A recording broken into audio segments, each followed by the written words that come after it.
You spend a lot of time in colleges as well, talking to youngsters. What's the general feel, out there in your experience and viewpoint from, sort of the younger generation right now?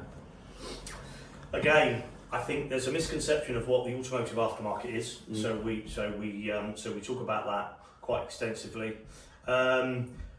I think some of the learners are probably there, if we're being brutally honest, because mum and dad has maybe told them to go. Mechanic is an outdated commodity. I think we've got to refer to people, and I always do. They are vehicle technicians. It's about technicians, not so much mechanics these days. I think what we've got to do is harness these opportunities with the colleges, which is why, again, people like Varta and that put some serious money into me to go and talk to these people, because not all of these people at the colleges want to be vehicle technicians. And there's one example that is particular. It's a 21-year-old lad, so he was late joining. He's just qualified this year. He's level 3, and he wants to be in parts. He wants to be in parts. And even though I say, look, I'm no recruiter, but what I will guarantee is if people come up to me directly, I will make sure that I will connect them with a number of motor factors, and as long as the motor factor at least gives Fred Smith the chance to just sit down and say, look, this is what we do, because where they're pushing on an open door, we've got to be responsive to that. Yeah, absolutely.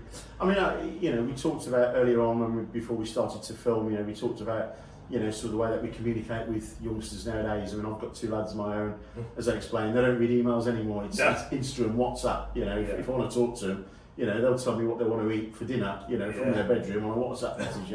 So it's the way that we sort of communicate, and I think. Do you think it's important now for distributors, suppliers, manufacturers and the like, to kind of get down with it and start to sort of tap into, sort of the next generation through the way that they're used to being communicated? I absolutely do.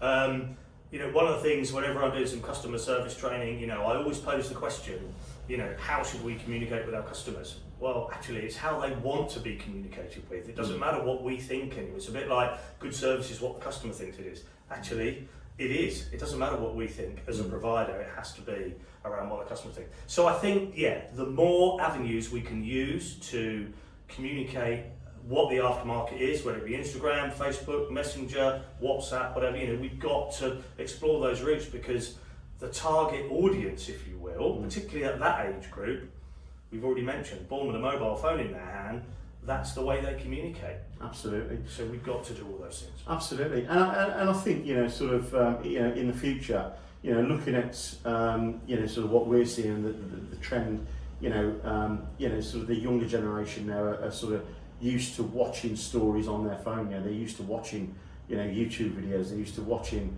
sort of Instagram, and deciphering, sort of real opportunity and fake news from each other.